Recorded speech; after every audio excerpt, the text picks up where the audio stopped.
I am so excited because we today are going to have a really good conversation and hear from some incredible candidates running in Arizona, which is a critical battleground state for a number of reasons, which we will get into momentarily. Before we jump off, I want to introduce myself. My name is Amanda Littman. I'm one of the co-founders and the executive director of Run for Something. This is our third, I believe, maybe third or fourth, in a series called Unapologetically Progressive, where we are introducing you to incredible candidates from each of some really key battleground states across the country who are running locally, both to win power now, to make a difference for their communities, and to ultimately gin up Democratic turnout for across the ticket, helping Joe Biden, helping flip the Senate, helping hold key House seats and flip others, and really make a difference in building sustainable power for the Democratic Party. I am thrilled because the candidates we have tonight are phenomenal. You are going to meet folks running for county recorder, school board, county attorney, city council. You're going to hear from one of our Run for Something alumni who ran for Justice of the Peace last 2018, each of whom is better than the next. It's really hard to pick a favorite out of this group. So I'm not going to try. With that, I want to first introduce you to Judge Elaissia Sears, who was one of our Run for Something alum from 2018. Judge Elaissia took office in January 2019 as Justice of the Peace for the West Mesa Justice Court. She's an Arizona native and a proud product of the public schools. She is a global professional who was privileged to represent Arizona as a student ambassador through Congress to Germany. She had an internship with the State Department. She's a graduate of Arizona State. She taught English in rural communities. She's a social entrepreneur and a nonprofit founder who focused on issues of food insecurity and a lack of education funding.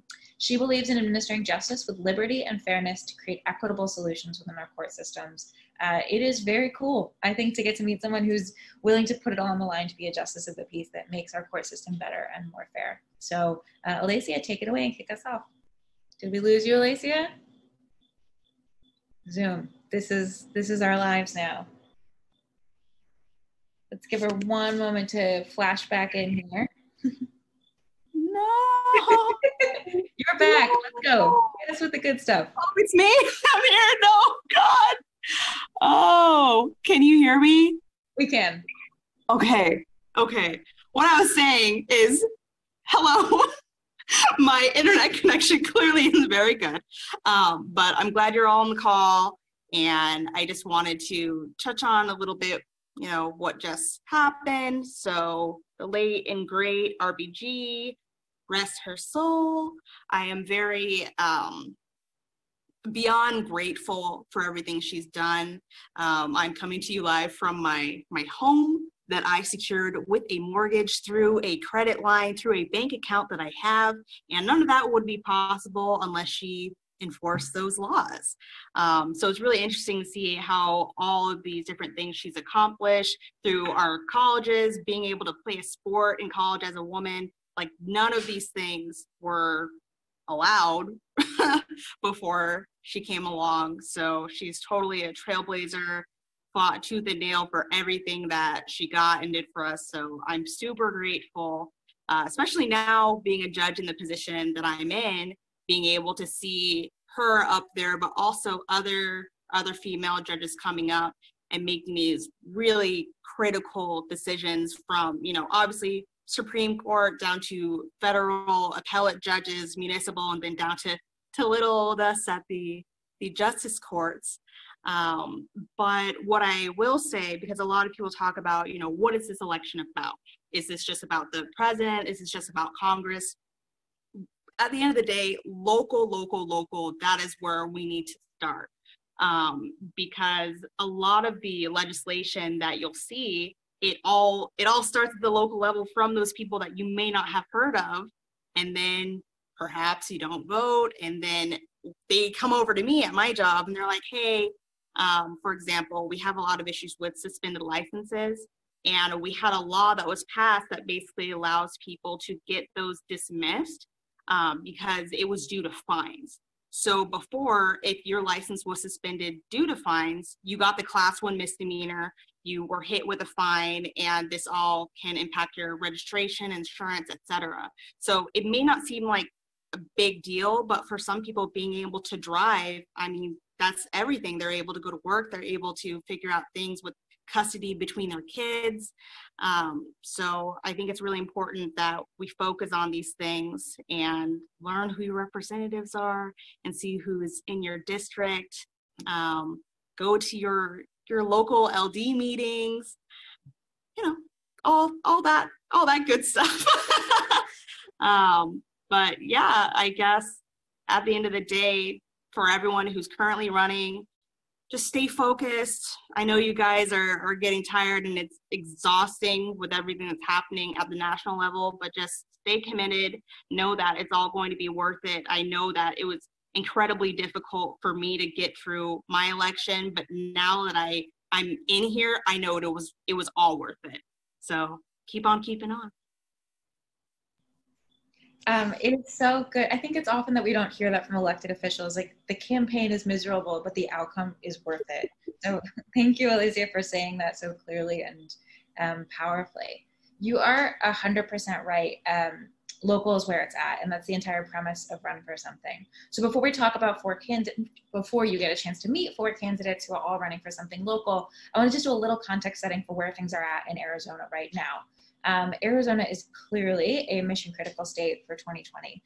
We have to flip a U.S. Senate seat. We know that winning the Senate is critical for getting any legislation passed out of Washington. And Mark Kelly is running an incredible campaign against a deeply unpopular woman, Martha McSally, and he could win. He absolutely could win. There is incredible momentum on the ground. He's raising a ton of money, and he has the support of amazing local candidates who are reaching voters where they're at. Also got to win the state at the presidential level, obviously.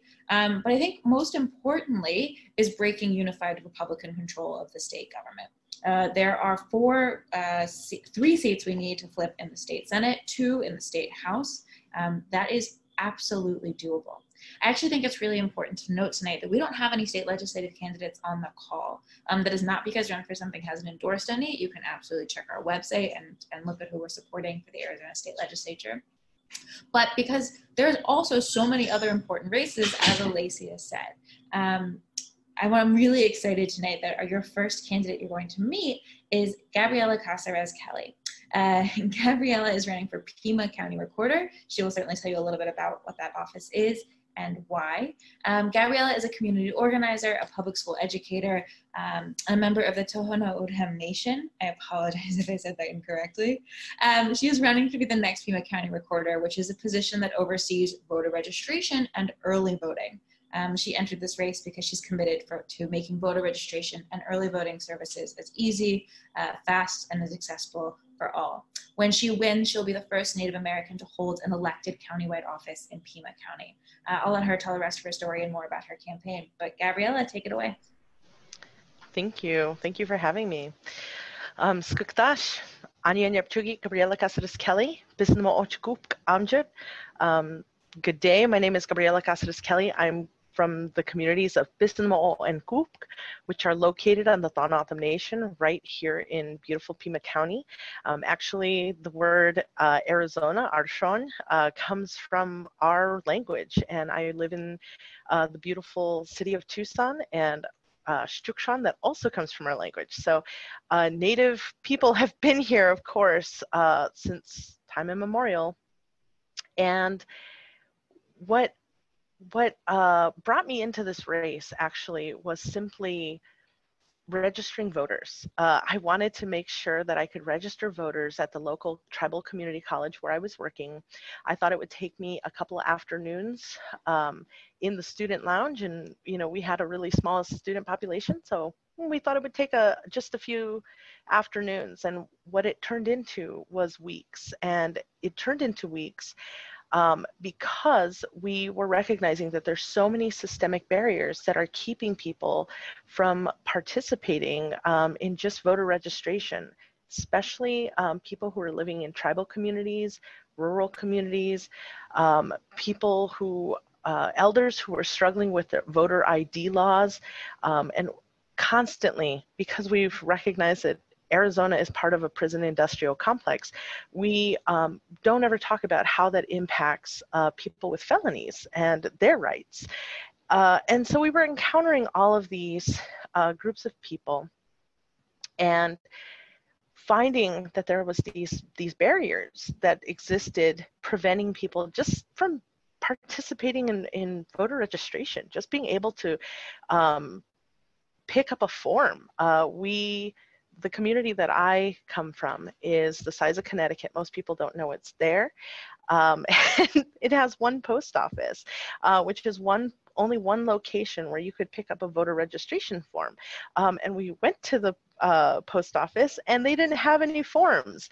And so I, as a private citizen, was reaching out to the recorder's office and asking, why are there no forms at the one post office where people can get registered to vote on paper?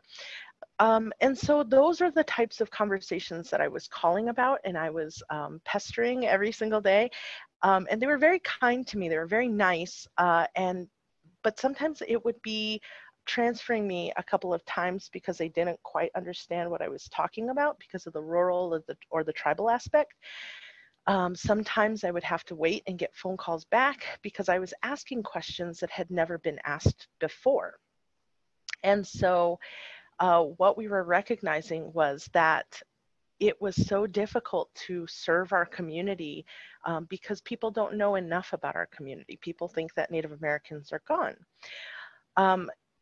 What really pushed me into thinking more about wanting to be involved with this office actually was that I attempted to work there. There was a position that was specific to the Thon-O'odham community. It's a position that is written into law, basically, that we have to have outreach for the two tribal nations that sit in Pima County, the Thon-O'odham Nation and the Pasco-Yaqui Nation. So I applied for one of the positions to be the outreach coordinator for the Thon-O'odham Nation. I went through 2 rounds of interviews, including a Thon-O'odham language test, which is super weird.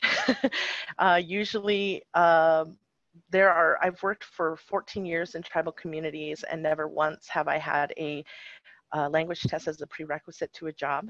So it's very inappropriate and strange. But I met one-on-one with the recorder, and I was offered the position at the very lowest pay.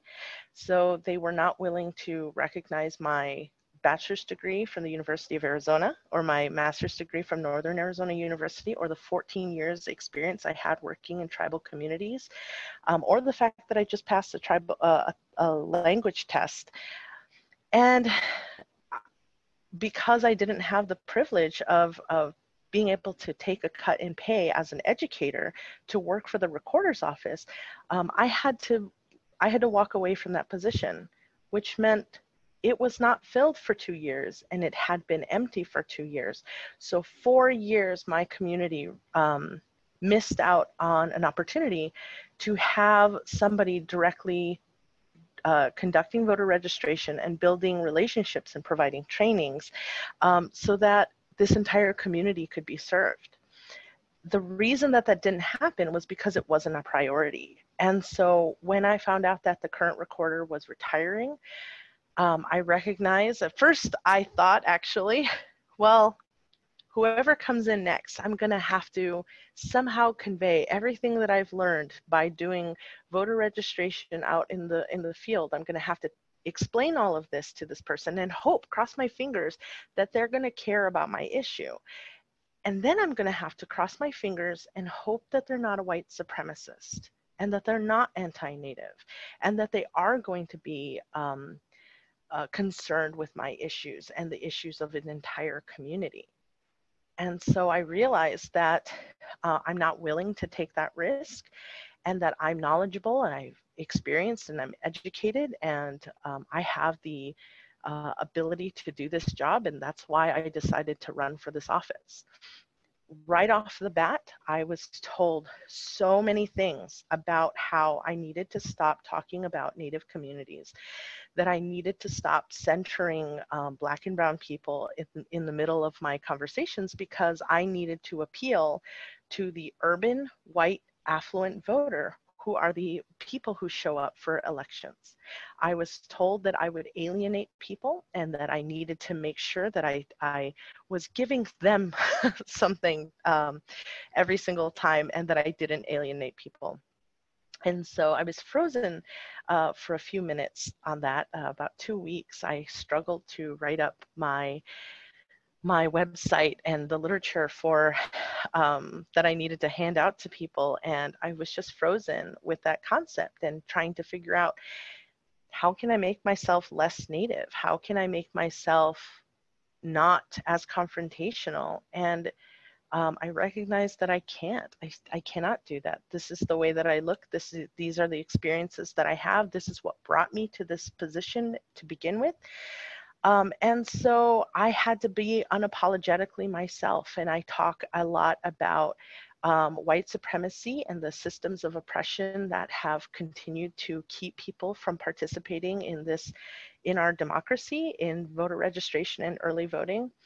And so that is where I'm at. And it was a resounding, we didn't give them enough credit because they came through, and I won my election with 65% of the vote, which was huge in Pima County, which shows that we're ready. We're ready to have those tough conversations and those uncomfortable conversations.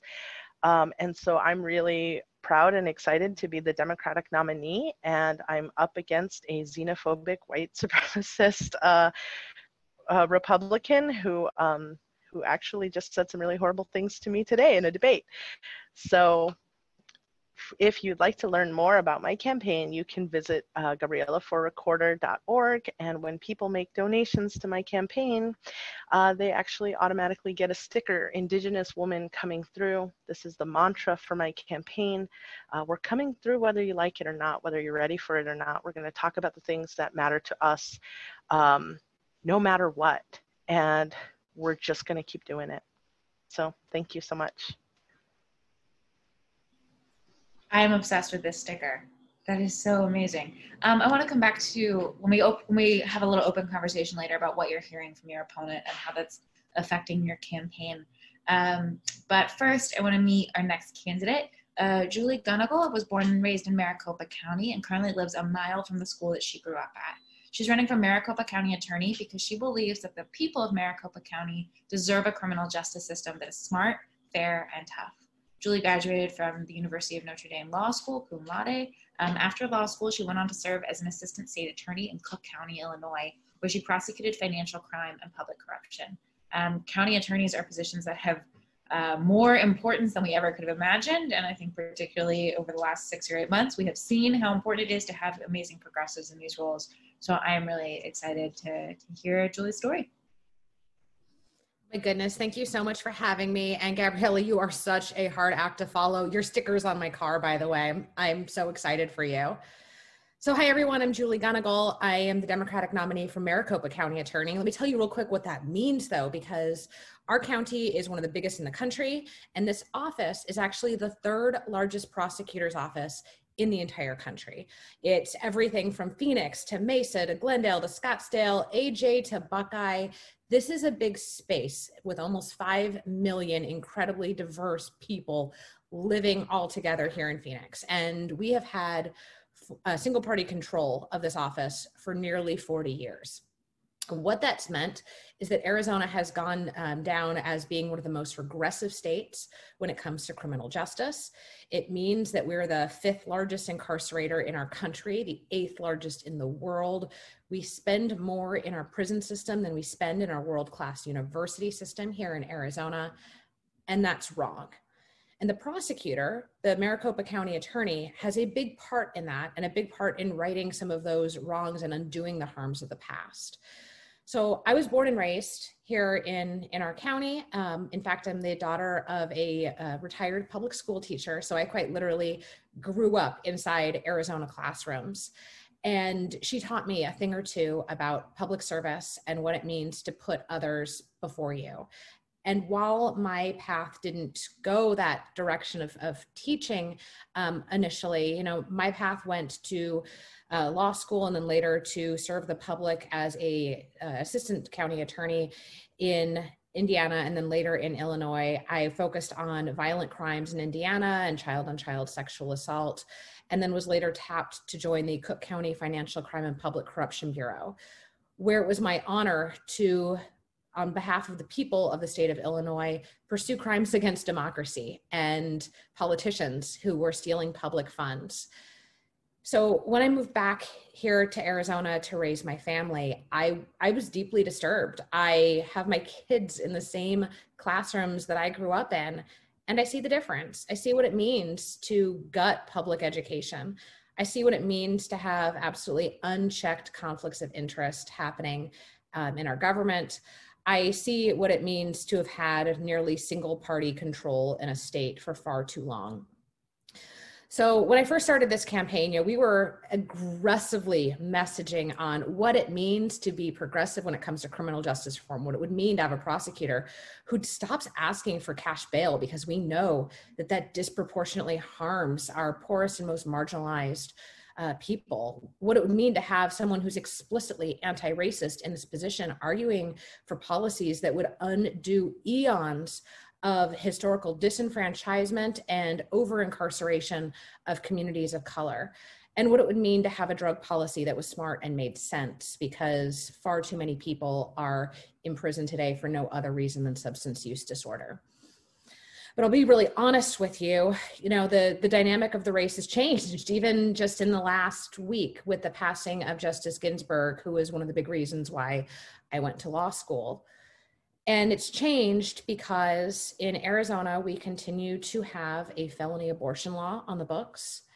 And we even have a law that makes a misdemeanor out of anyone who even advertises contraceptives. So our current unelected county attorney has said that we're Roe v. Wade to fall. And at this point in time, it looks like an inevitability that she would enforce those laws. So I want everyone to know, working overtime, how much it means to have someone in this office who's justice-minded. It means that we can be more fair with funding. It means that we can stop tearing apart families and communities. But it really is the last backstop when we talk about reproductive freedom and choice. And it could not be more important to me to be running in this moment. It's exhausting, you're right. But as the mom of two young children who is running a campaign in such a large jurisdiction has the same population as a state as big as Oregon.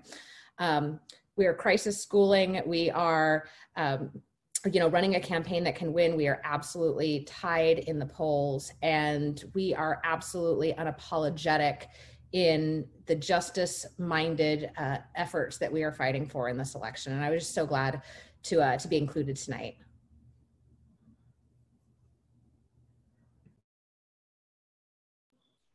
Wait, Julie, you just blew my mind. Arizona has laws restricting birth control and banning abortion that the current county attorney would enforce? Yeah, when I first joined this race, people thought I was nuts because I give 500 hours every single year to reproductive choice causes as a pro bono project. It's a passion of mine. But yeah, we have a law on the books that is decades old that prescribes a minimum of 1 year in jail and a maximum of 5 years in prison for anyone who procures an abortion, solicits an abortion, or performs an abortion. It's still on the books, and our county attorney was asked way back in January what it would mean if Roe v. Wade fell, would she enforce it? And she said she would. That is 2020. This isn't hypothetical. This is what will happen if we continue down this road. That is wild. Okay, I want to come back to that too. We're tabling these issues until we get to the candidate. That I did not realize that falls under the county prosecutor to enforce. Another reason why it's so important that you win. Our third candidate for this evening is Dr. Ravi Grivois-Shah. Dr. Ravi is running for Tucson School Board. Tucson Unified School District Governing Board. He is a proud TUSD parent, a father of 3, a family physician. His husband, Tim, is an educator and was a TUSD elementary school principal for 4 years. The TUSD covers more than 45,000 students. It's Arizona's second largest school district. He's running to ensure that all families have the educational opportunities they need to succeed. Ravi, take it away. Thank you, Amanda, and thanks everyone for being on tonight. I'm going to start with, let's see, I was supposed to get permission to share a screen. It looks like I can, which is awesome.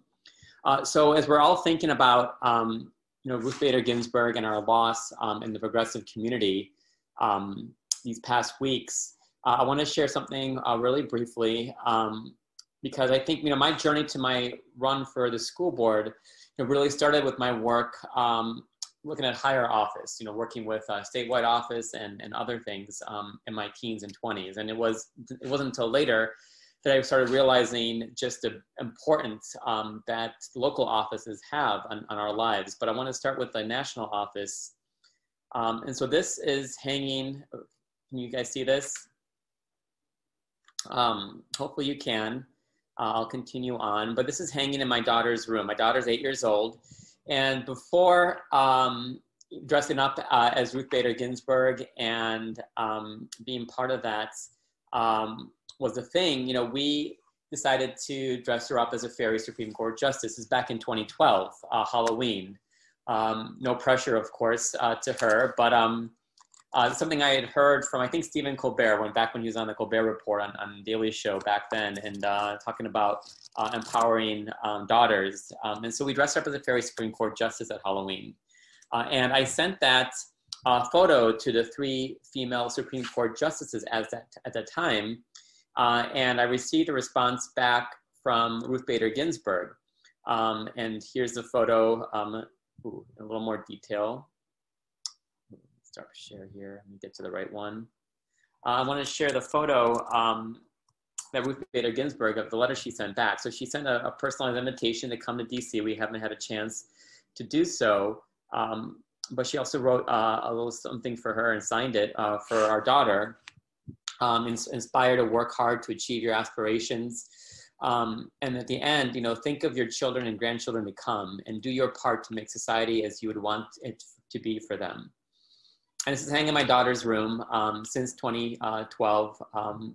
And something we turned back to these past weeks with her, and want to make sure that she knew what was going on. And being 8 years old and being part of just the political community in America.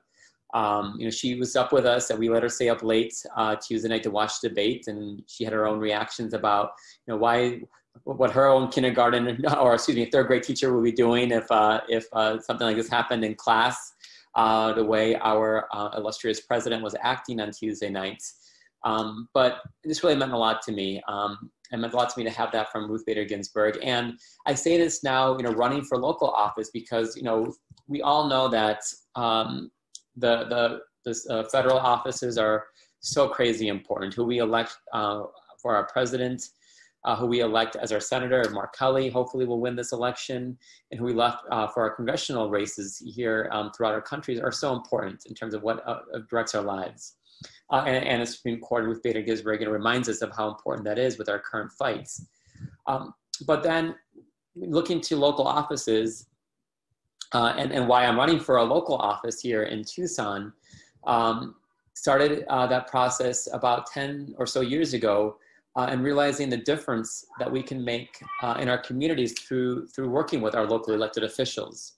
I think Amanda mentioned I'm a family physician. I've been practicing for the last 15 years in Chicago originally, and the last 6 years in Tucson. Hold on one moment here. So these are just my 2 twins that just walked in. Okay, thank you. I'm going to be out in a little bit. Okay, can you go back to Daddy, please? Oh, you can say hi. Hi. All right. Can you go back, please, with Daddy? Here, go back. Arjun. Here, give this to Daddy, okay? Okay, take this whole thing and give this to Daddy. Okay. Arjun just took the whole thing. Here, give this to Daddy, okay?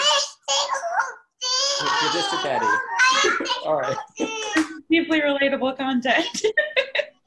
And you want to sit with me and just be here? Okay. All right. Just sit with me then. Give that to Daddy, okay, Arjun? Okay, where was I? So local office, 10 years ago, as a family physician, one of the things that really means a lot to me, of course, I love patient care. I love working with my patients, their families, and really being part of their lives over years. But I've really understood my role as a family physician to really be an advocate for my patients and their communities. Back in Chicago, I was working for the Cook County Health System a decade ago. And I was able to work with I was a unionized physician. The county docs were all unionized through SEIU. And we were able to work with our city council in Chicago, and we had a strong arm, one of the city councilmen there, and communities, there was coal power plants right in the heart of Chicago, in the southwest part of Chicago, and in the mostly communities of color, that were spewing soot and particulate matter in the air. And there was a story I remember hearing of a woman, of an old Latinx, you know, she, the abuela, she would say how she would put her white lawn chair out in the front porch in the morning, and by the afternoon it would be gray from all the soot and particulate matter there.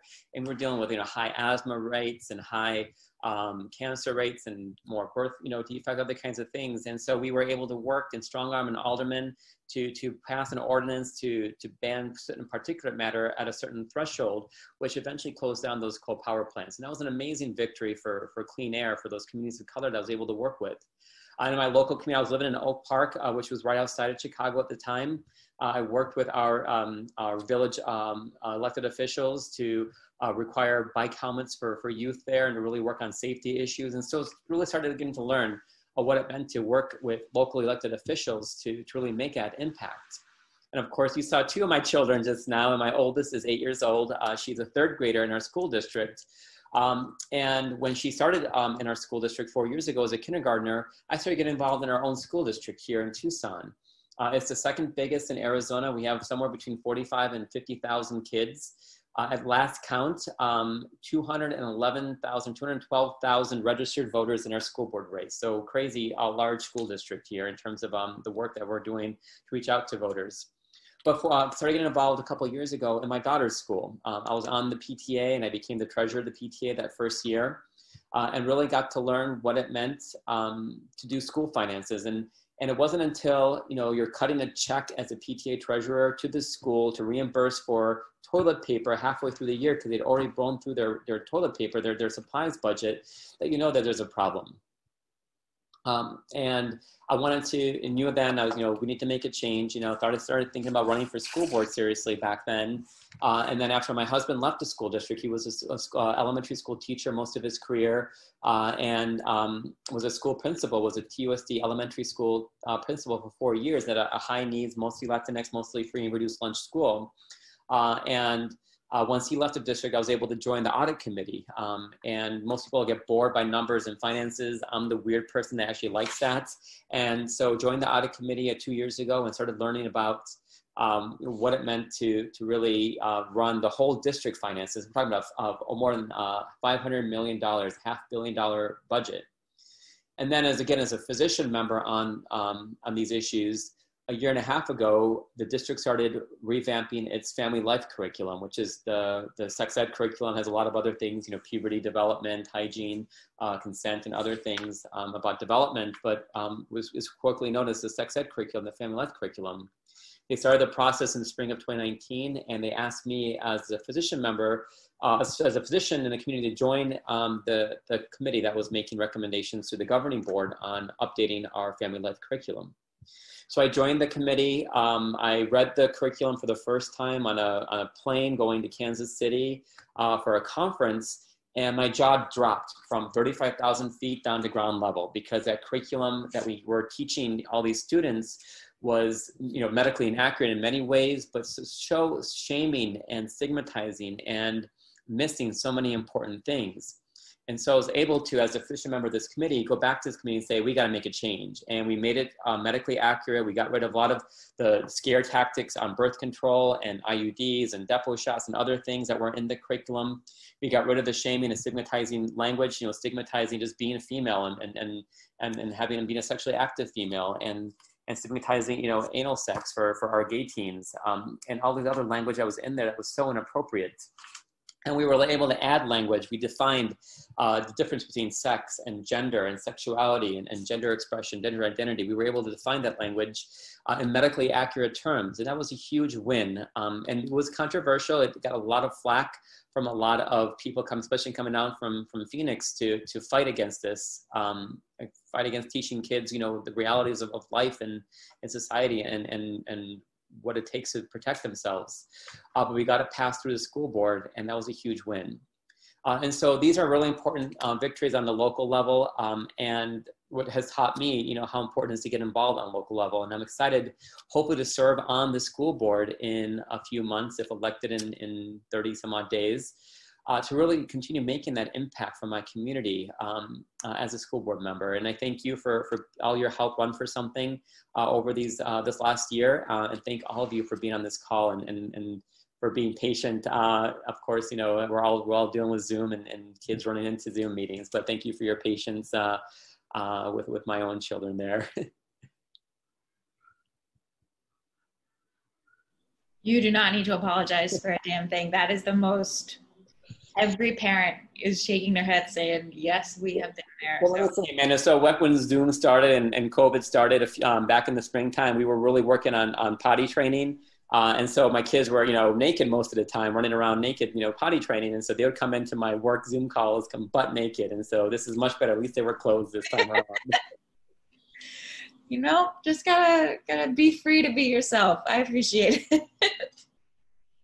The final candidate we're gonna meet tonight before we open it up for conversation. And if you have any questions for any of these incredible folks running for office, do drop them in the Q&A or in comments on Facebook, and we'll elevate them here. The final candidate tonight is Yassamin Ansari. She's an internationally recognized climate leader running for Phoenix City Council. She's an Arizona native, a daughter of immigrants, a Stanford graduate, and a passionate advocate for economic, racial, and social justice. As city councilwoman in the 5th largest and the largest growing city in the country, Yassamin will be a fierce champion for working people in her community. She'll fight to accelerate local climate action and reduce dangerous air pollution, bring quality high-wage jobs to District 7, and ensure that residents have equal access to vital city services and resources. Take it away. Hi, everyone. Thanks, Amanda. Like Julie said, now I feel like following all three of you is such a hard act.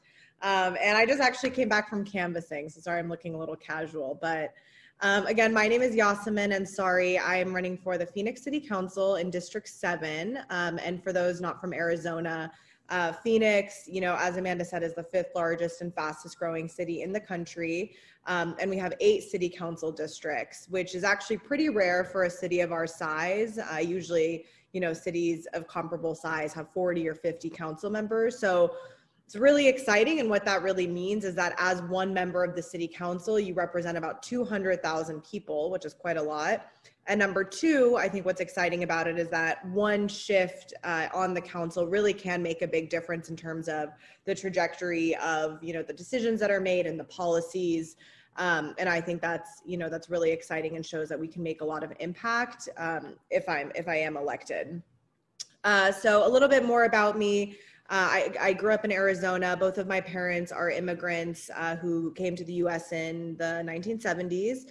And growing up, I've always been incredibly passionate about public service. I actually got involved really, really young here as a high school student. I was a junior when Barack Obama was running against late Senator McCain for the presidency. And like so many other people, was really, really inspired by him, and started, you know, recruiting volunteers, knocking on doors, making phone calls. And that was kind of my first exploration into politics. And I have spent my entire career working on climate change. So I specifically, I worked at the United Nations. I served on the team that helped to deliver the historic Paris Agreement. I have held leadership roles in several global climate summits. And I also spent some time working with the former governor of California, Jerry Brown. And that's actually one of the reasons that I decided to run for office. Whenever people ask me why I decided to run, it's honestly so many different reasons, but on a substantive level, it really is my passion for addressing the climate crisis that drove me to run for city council in particular. I think cities play such a huge role. You know, there's a coalition called the C40. It's actually a coalition of mayors around the United States and around the world who are committed to taking bold action to combat climate change. And Mayor Gallego, the mayor of Phoenix, just became part of that coalition, which means that, you know, Phoenix, you know, we have a lot to do. Again, 5th largest city in the country, but also, you know, it's getting hotter and hotter here every single year. We suffer from significant water shortage issues, drought, wildfire threats. And we have some of the worst air pollution in the country, which is something that I talk a lot about on my campaign. I also decided to run just fundamentally because I think I got extremely fed up since 2016. You know, I've been following Run for Something since it started because I think the vision behind it, you know, I was very much on the same page, very, very frustrated. I remember the moment that the moment that angered me the most, and I thought in my head, like, I am so sick of the current face of politics, was 2 years ago when we were going through the last Supreme Court nominations with Brett Kavanaugh. I was in DC, I was protesting, you know, there were so many people there. I was in the Senate when it was covered. I don't think it's ever been packed to the brim like that before. And just feeling that energy and just like how people were so against this and why it was so important. And then seeing how the vote came out just tore me apart. And I think that was the moment where I was just like, we need more young people, we need more women, we need more diversity in politics at every level. So I'm really excited. We've been running a really strong campaign for over a year now. No, almost a year now. There's a lot of issues that I want to tackle, but what I think is most exciting about City Council, again, is that you do have the ability, you are the one impacting people's lives most on a daily basis. You know, I would be the go-to person for my constituents for anything from road repavements to speed bumps to trash to safety. But also at the same time, you know, Phoenix City Council can tackle much bigger issues like air pollution, like police reform and accountability, like the climate crisis. And I'm really excited to do all of that. I think that's what excites me most, is that the diversity and the range of responsibilities. And if somebody really is ambitious and wants to do more and doesn't just make this a part-time job for themselves, which it absolutely will not be for me, you can really, really make some amazing progress and do some really cool stuff. So I'm excited about that. I know one of the things that we were asked to do is maybe talk about some experiences on the campaign trail. And honestly, I don't know where I would begin with that, but I will just say, you know, there definitely are a lot of challenges being a younger woman running for office. I'm just 28 years old, and, you know, just yesterday or the day before, I forget, knocking on a door, I think I got called young lady about 5 times in the conversation. And there's significant, you know, challenges. And I think running as a progressive in Arizona also has its own challenges. And, you know, especially when it comes to the issue of climate change and environmental justice, environmental racism, which is something I talk quite a lot about. You know, there have been some doctored videos made of me, you know, talking about these issues and making this sound, you know, absolutely crazy. So it's been a ride, but we are working incredibly, incredibly hard. I have been able to raise more money than anybody else in my race. We have a massive, massive volunteer crew, a lot of young people involved, 25-person campaign fellowship program. So if you ever have the chance to look at my website, you'll see we have really comprehensive policy plans put out, which I think is really rare for a city council campaign. But just working hard in this final sprint and really hoping that we can win our election and do some really great things in Phoenix and kind of change the face of local politics here.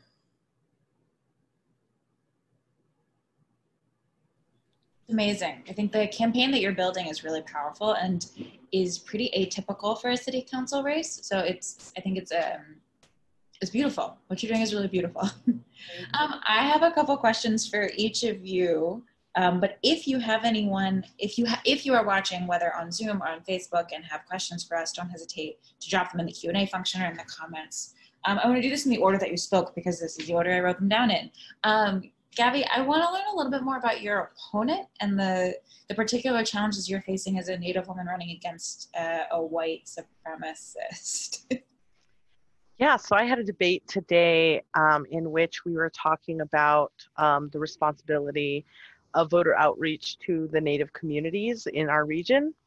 And he said, people aren't voting because they're not educated. So that was exactly. And so, you know, what I was recognizing, and nobody, and I'm kind of glad that he talked about that. He talked about poverty. He talked about all of these things. And, you know, for me, part of me becoming so obsessed with this role in and voter registration in general was really reflecting on my family's own history. So my grandmother was born in 1918. So this is like my grandma who, you know, she put Band-Aids on my knees. She bought me ice cream, like not some ancestor a million years ago, like my grandma. Her name was Catherine Jose Maria. She was not born a United States citizen because she was born native. We didn't benefit from women's suffrage in 1920 because we weren't considered citizens. So it wasn't until 1924 that Native Americans even became citizens of the United States. And then in Arizona, we didn't get the right to vote until 1948, when my grandmother was 30 years old. I'm 38 now. so that really is powerful to me. And that's when I really started to recognize just how much we had been suppressed. And of course, you know, we know that there were not protections for many people until 1965 with the Voting Rights Act. But my grandma, she didn't speak English, and she didn't read or write English, and she didn't read or write our traditional language. She only spoke Otham. She was a brilliant woman. She's brilliant, respected elder in our community. She was hilarious. She was so funny. She was so smart. But she did not have language protections until 1975. And so when you have somebody who is questioning whether or not you're educated enough to participate in voting, or whether or not bringing up poverty as a barrier rather than the systemic availability of voter registration and early voting sites, what you're talking about is those systemic ways that we have blocked people in the past. That's where the literacy tests come from. That's where the property ownership comes from. And so to hear that in a space that it wasn't called out, and they actually just kind of continued on with the questioning, and I had to stop. And you know, when you hear something like that, when you hear somebody belittling and dehumanizing an entire group of people that you belong to, your blood starts pumping, and you have a physical reaction, and then you're having to call on those people, and you're having to talk about it and call it what it is, and white supremacy, and that it's an emotional burden on top of everything else. So there's that privilege that I don't have when I walk into a room, is that I'm already treated differently because I'm a Native woman, and then nobody is fighting for me. I'm the one who has to use my emotional labor to unpack that and to educate the room, and then to carry on afterwards. It's frustrating. I can't imagine, but thank you for sharing that, and for having the resiliency and the grit to be able to go up against it and fight for your community in a really beautiful way.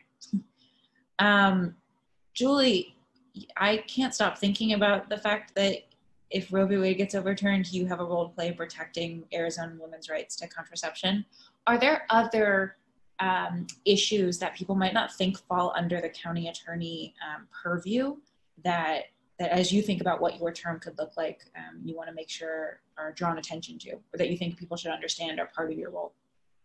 Yeah, absolutely. You know, something else that falls under this role is supporting our right to vote and how critical it is. You know, this office handles all of the felonies that happen inside this jurisdiction, all the misdemeanors inside our unincorporated areas. That's why it's such a large office. But it is also the chief legal advisor for the 60 different county agencies, up to and including our county recorder. So for example, when our county recorder was sued, and we have in Maricopa County a world-class county recorder who's working day and night, making it easier for us to vote.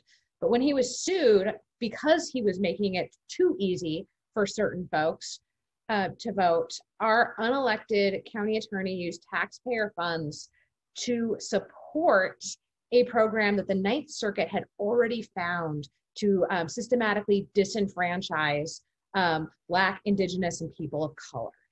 And she went before our Supreme Court of the United States to argue that it is okay to have what she called de minimis disenfranchisement. And that's really wrong. So, I mean, I think there's a big commitment there. There's a big commitment to undoing the past.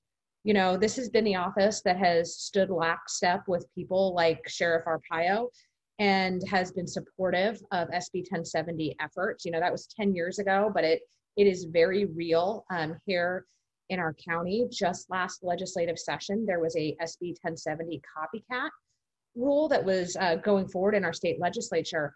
Our current unelected Maricopa County attorney was the only state agency that voiced its support for that legislation. So, I mean, whether it's voting rights, whether it's making sure that our undocumented brothers and sisters, you know, receive equal and just treatment, or whether it's that we believe that LGBTQ folks are actual humans and deserve to be treated with dignity, it all runs through our county attorney's office. This office was also the office that decided that rather than provide pro bono adoption services equally to all, it would rather suspend all of those efforts if it had to provide those services to same-sex couples.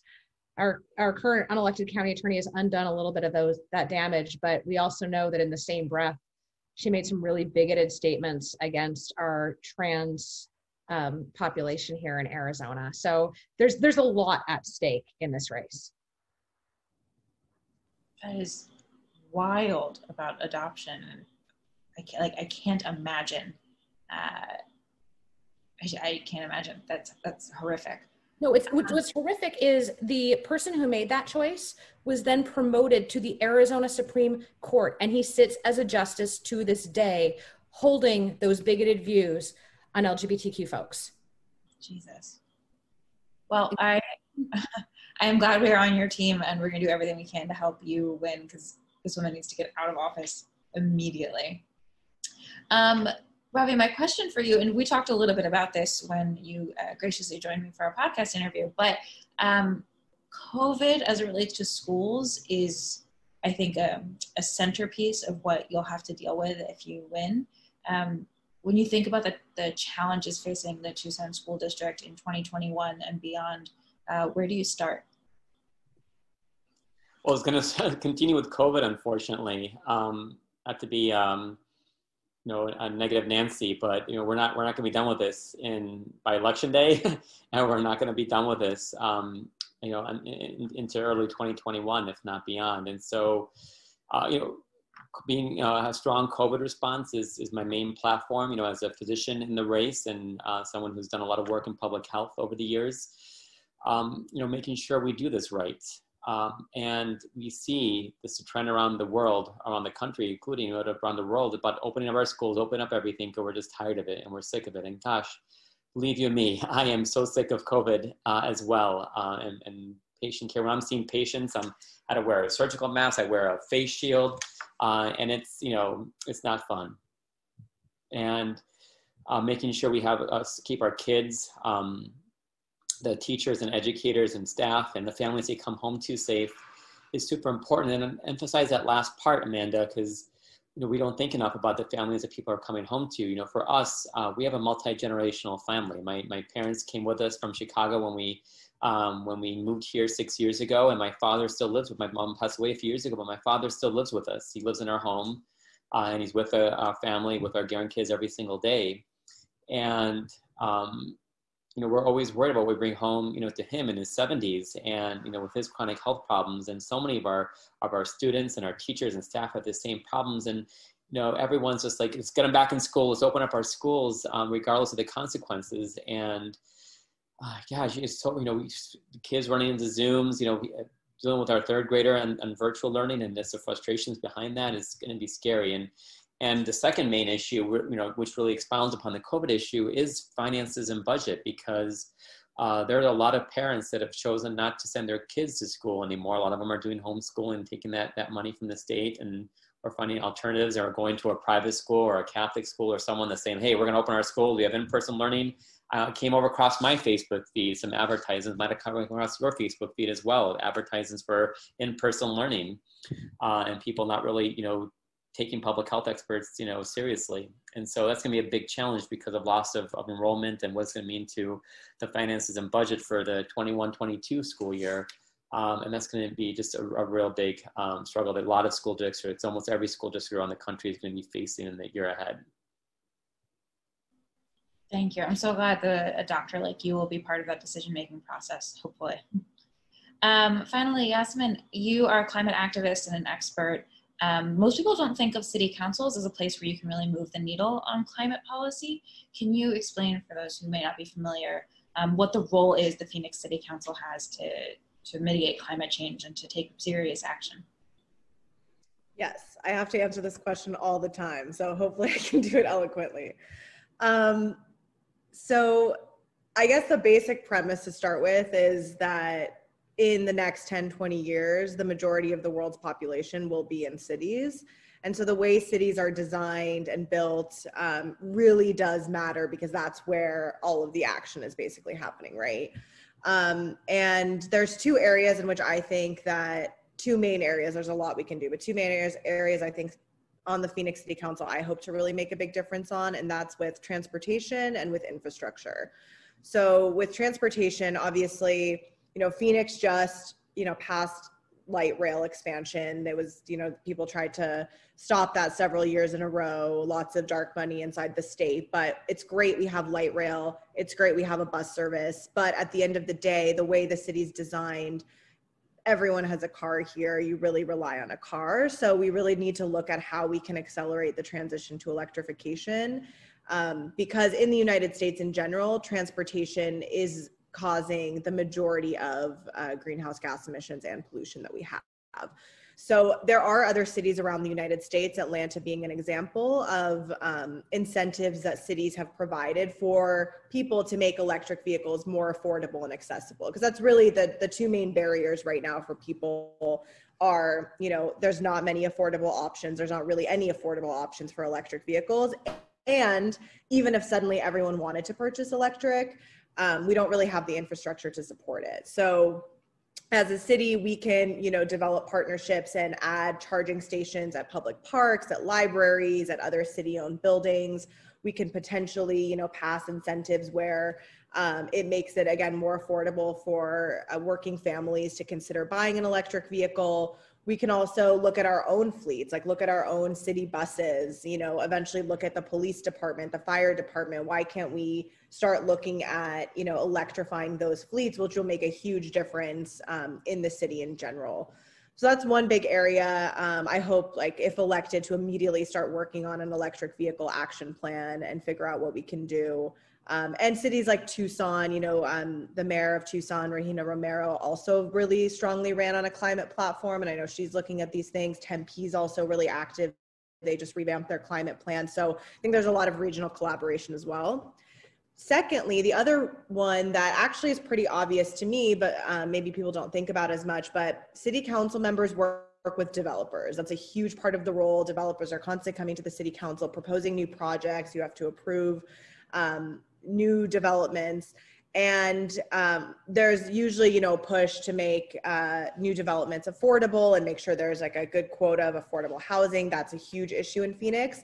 But I also really want to be the person who's championing sustainability with new projects as well. If you are going to develop or build something new in Phoenix, is it 100% powered by renewable energy? Is it as energy efficient as possible? Have you considered, trees all around the new property to make sure there's shade for the summertime where, we have 192 deaths almost every single year from heat-related causes?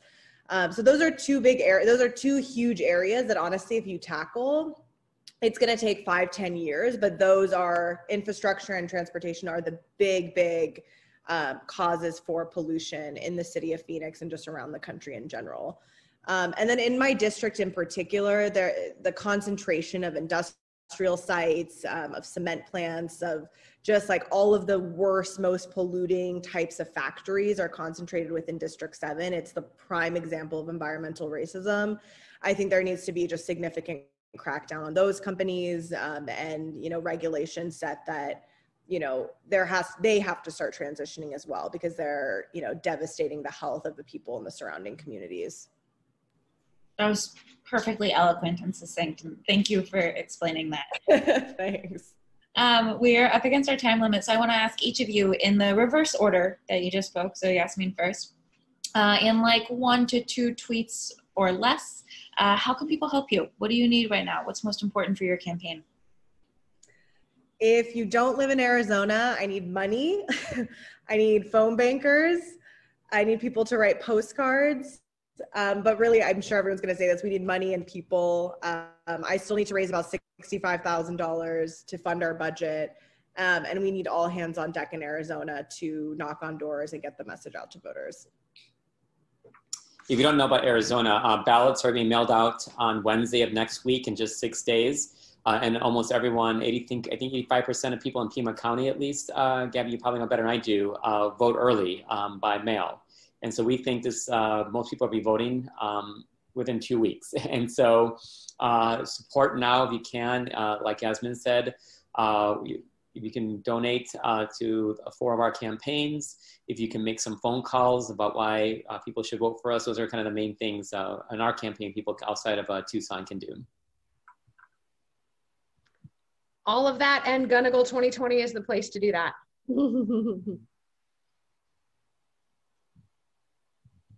Exactly, ditto. I think that with local candidates especially, there's this competition with the national and statewide, but my campaign had a lot of evidence of bringing out younger first-time voters and infrequent voters. We're basically helping the federal races. And so if you want to support the presidential election or the Senate elections, you should invest in your local candidates. We know how to connect with people.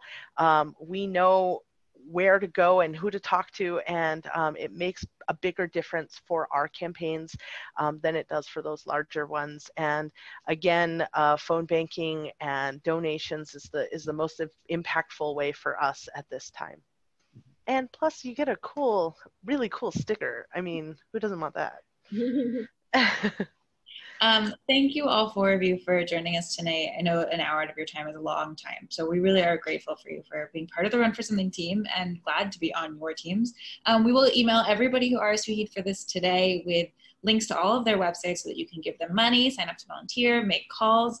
Gary's exactly right. The more you can do for local candidates, the more it all trickles up. So it is the best use of your time and your investment. Thanks to all of you. Thanks to those watching at home, and have a good rest of your evening. Thank you. Thank you. Bye.